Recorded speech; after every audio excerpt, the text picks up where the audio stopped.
of all the world's diseases, there's none that can compare with the drip, drip, drip of the syphilitic quick of the British Grenadier. Right. That's good. What we need to do is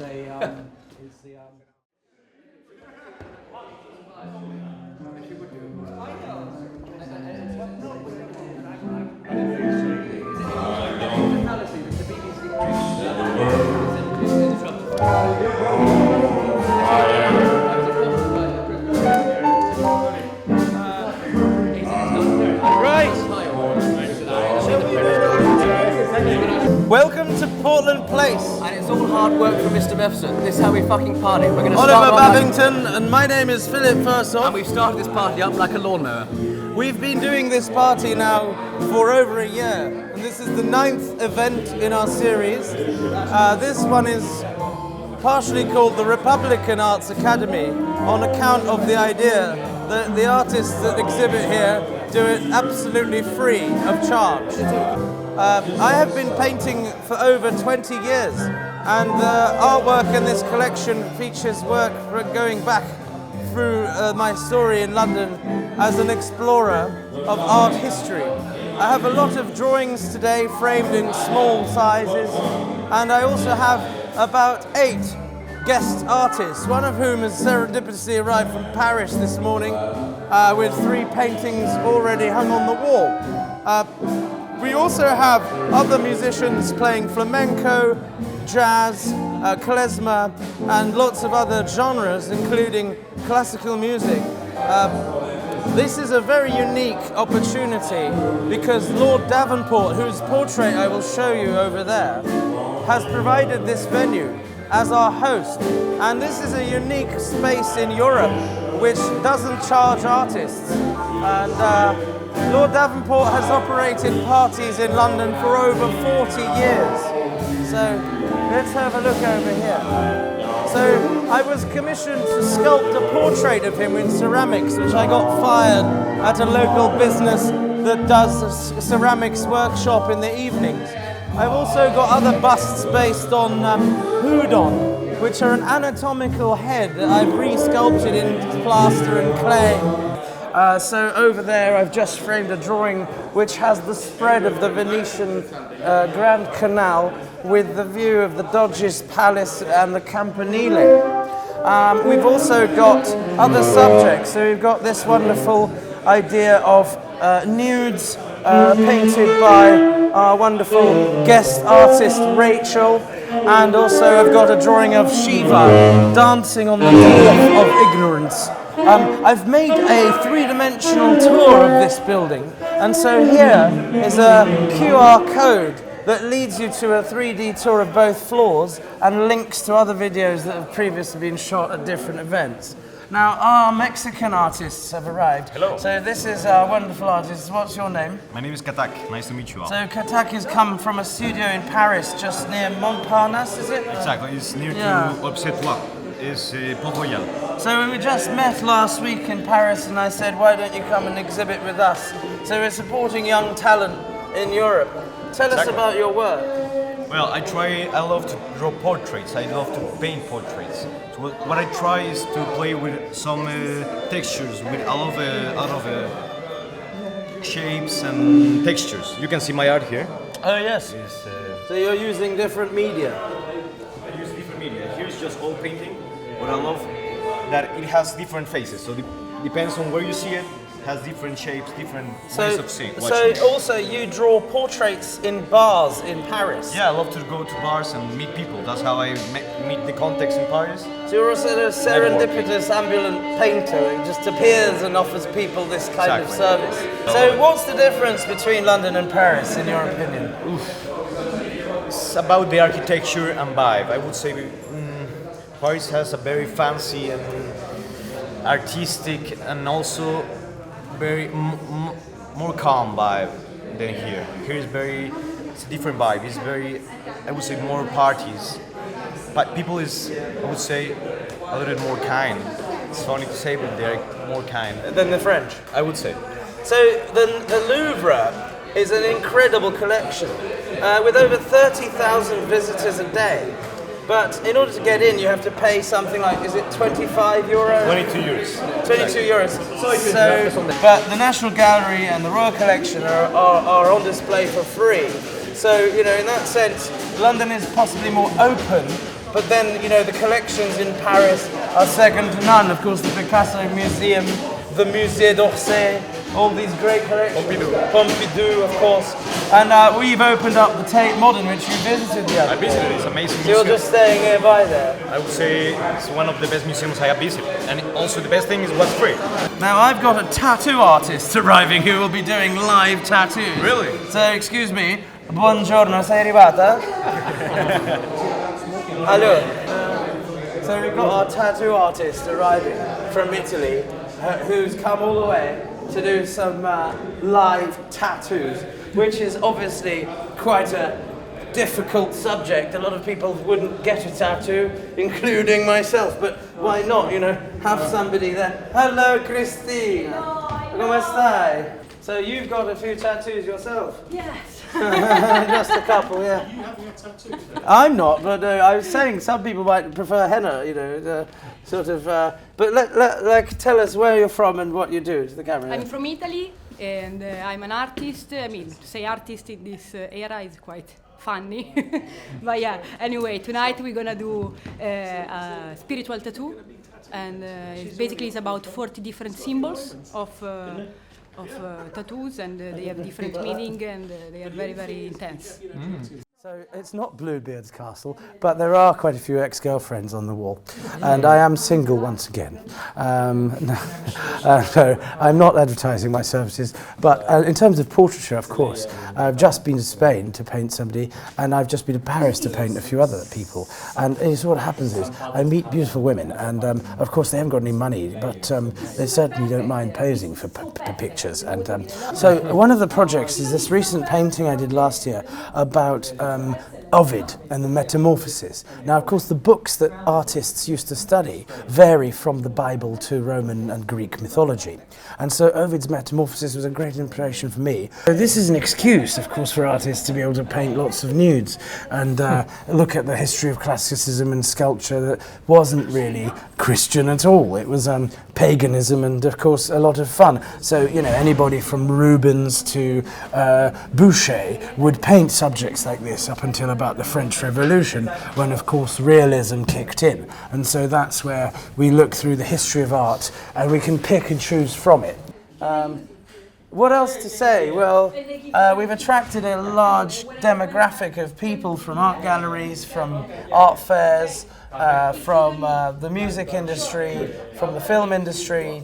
I mean, we're really trying to operate it a bit like a club, where people can come and offer their services, and of course then it becomes a completely free venue in central London. I mean, you know, it's only because of Lord Davenport, and he has a portfolio of properties that can be used for events.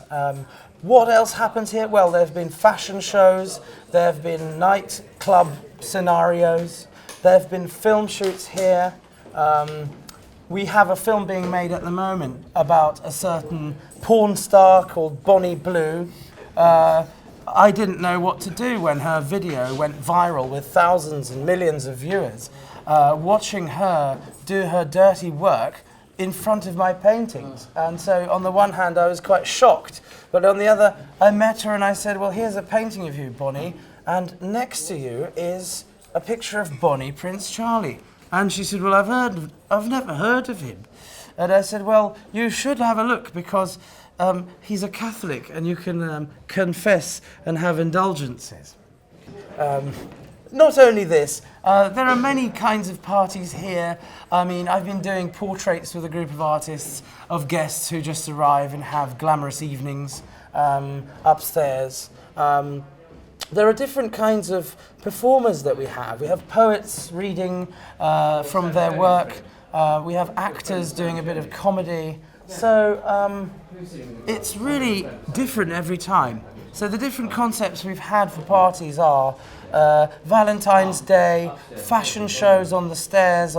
We even put out a 4-poster bed where we had people posing on it in incredible costumes by Cheshire Diversion, a Milanese fashion designer, Jessica, who's won awards from the City of London for recycling materials and making sculptural costumes. So we've got the graphic work of Junpei here. We shall be having flamenco guitar music. We've got our security team, and there will be an after party at 3 a.m. until 7. Would you like to tell us more about your work? Yeah, that'd be great. So, my name is Junpei Kinoshita, and I studied with Philippe years ago when I was in slave school, which was 2007, was it, Philippe? I think 2007. And then, so this work's painted in 2014. So this time I'm showing a slightly old work.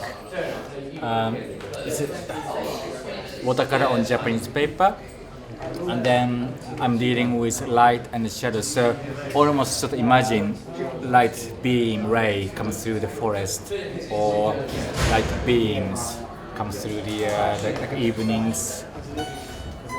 So sort of imaginary scene I created, and then this was called Morning Ray. So remind me of soft light in the morning, morning rain. So soft light, but at the same time it's rain in the morning and dipping from the ceiling or maybe on the ground. So creating sort of Japanese sort of Japanese sort of softness, touchiness, gentleness with Japanese paper. I hope people can enjoy my artwork. Thank you.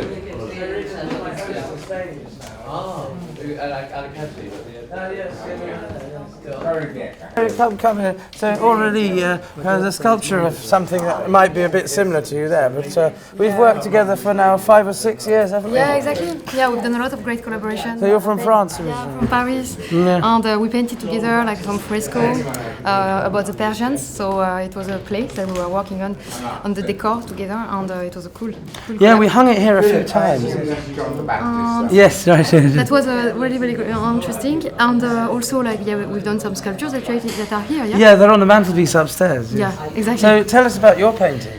About my painting, so they are quite abstract and full of colors and quite expressionist. So I like working with the subconscious and emotions. So I explore all these subjects. So usually I improvise on the canvas, and I like seeing how the flow of movement and color. And you've got a background in physics. Mathematics, yeah. And mathematics. Yeah. So you're very abstract. Yeah. But you also work with a lot of musicians and respond to their jazz improvisation. Exactly. Yeah, I do a lot of this.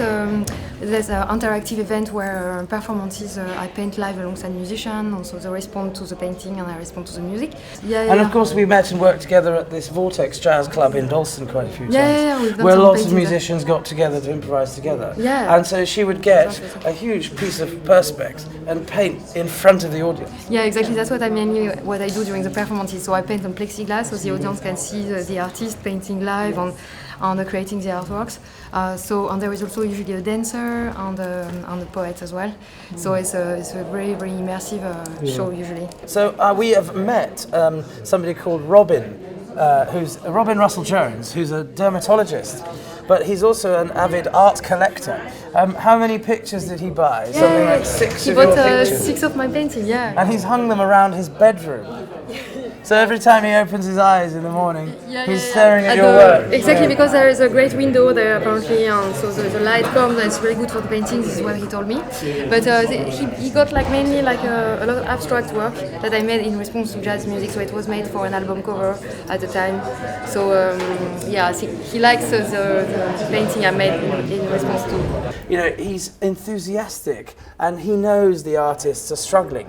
So he's got the interest in supporting artists, and it's patronage like that we really need, because we live on a shoestring, and of course the costs of doing it in a city like this are almost impossible to most people to imagine. So, you know, we're here because in a way, if you find the right answer, you can do it. But otherwise, you'd be daunted and you'd run away. You'd run a mile, wouldn't you? Yeah. It's a labour of love, right? Yes. Yeah, I have to do a mosaic for Robin coming up soon. Oh, great. So you've got another commission. Maybe. Well, congratulations. But mosaic is something like it's outside my comfort zone. So. Well, we will. Thank you very much, Thanks a and lot enjoy as the well. party, and let's have lots of fun. So, if you like, I shall hide it behind the It's a cabinet. totally normal idea. We see Philip Firth going on a Shakespearean soliloquy, talking about art and all things heavy and all things geared up and nonsense. It's very good. And that's what we do. We're living artworks.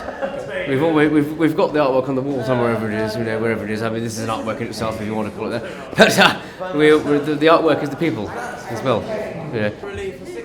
Obviously, you could edit all this crap out for all the viewers, or don't if you don't mind. But I mean, we're sort of seeing this is how we fucking party. Is what we say. That's our strapline, been given to us from our Lord Protector, Edward Davenport, the Right Honourable. He's our Lord Protector in this interregnum. Mr. Firsthoff, he was asking you about Mr. Davenport, and I said he'd be there later. Oh yeah, so Eddie is actually, good news, he's actually working on another space for us, which will be possibly happening soon thank you, my darling,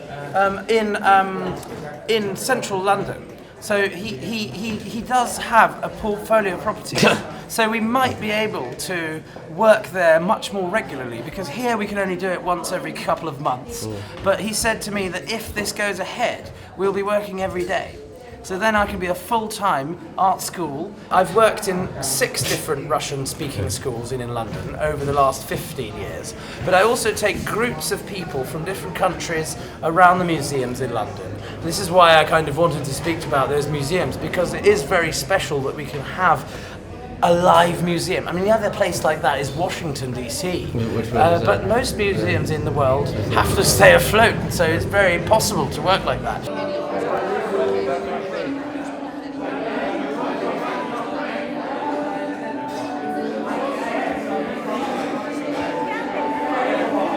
Hello, my name's Rachel Megawork, and these are some of my paintings and prints that I brought down. These are based on the Leopard of London, which is the hallmark of London, from the gold standard from the Worshipful Company of Goldsmiths. On these in their collection, so I just bought some prints. And then we have this work is based on Stubbs, but where he had horses, I have unicorns. It's part of the series. And then these are just other nudes which I bought because I thought they were suitable for this venue. And this is a print of a much larger. This is like a 6-foot painting. This is a huge painting. This one has This one, but I just wanted the print to come because I feel like it's kind of. If you know the venue, then you know.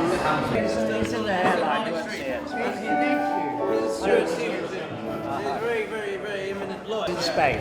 Well, we mentioned Dr. Robin as the art collector. He's the art collector. So how many artworks have you got in the last year?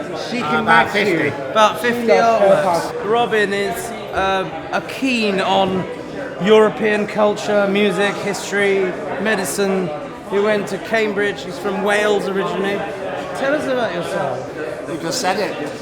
What do I need to say? He's a party animal. Every other day in home house, dancing more than everybody else, isn't he? Yeah. I was a medical scholar to Cambridge, and my degree from Cambridge was in the history of art. It was my 3rd year I did art, and I've never regretted it. And I've always had a passion for art, and now I'm indulging it because I have some money. Well, I had some money. I haven't got so much money now. I'm giving it all to Philip. But I'm very rich as a result of it, and so I should be. Because I need to pay for my holidays or work trips when I go and draw things. Of course. You've also been very active in the environment sector. Yeah, 45 years on the environment. What do you think about the environment? Well, I've won 7 campaigns, not bad. But the big one is global warming. We're going to win that. It may happen too late. So what is the biggest problem at the moment? Oh, well, there's 3. One is air pollution, kills 8 million people a year. Second is global warming, that's soon going to become irreversible. And the third is the pollution of the marine biosphere. And we're killing off the plankton at an alarming rate. You've written a very interesting book that you keep changing. Well, it's a trilogy. So you've written a book about Gilgamesh. Yeah, and then I wrote Gilgamesh Jean Revisited, and then this year I'm writing Gilgamesh Jean Third Time Lucky. This is going to be my final work, then I'm going to stop. You're also writing a film about the life of beautiful women. Correct, called The Curse of Beauty. Irina can tell us about being a beautiful woman. She lives in Italy. It's very important that despite all the difficulties of our times with this uncalled Third World War that's going on, that we can still be human and support each other. I've also been very abashed by the death of my father, who was killed at Watford Hospital when his lungs failed due to COVID in 2020.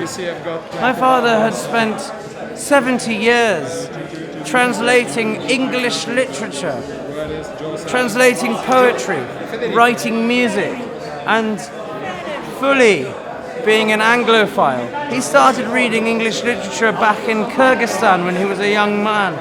He went to study in Moscow, and he brought us to this country with such a great enthusiasm for the creative spirit. And I think that I've been so privileged to have been accepted here and to have been allowed to study and to have been sponsored by the royal family and by the government, and I'm continuing to support the artists that I can in this building and elsewhere.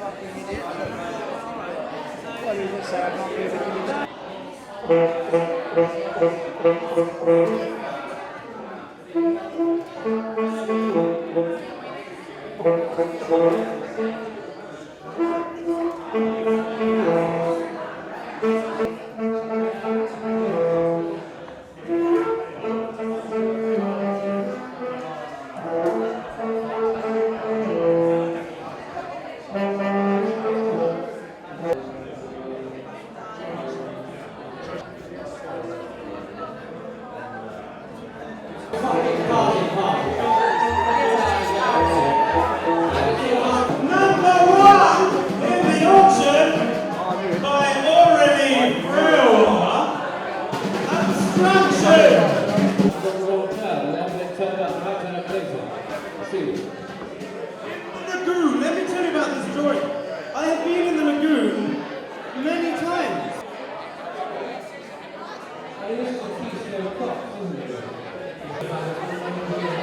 £100, everybody.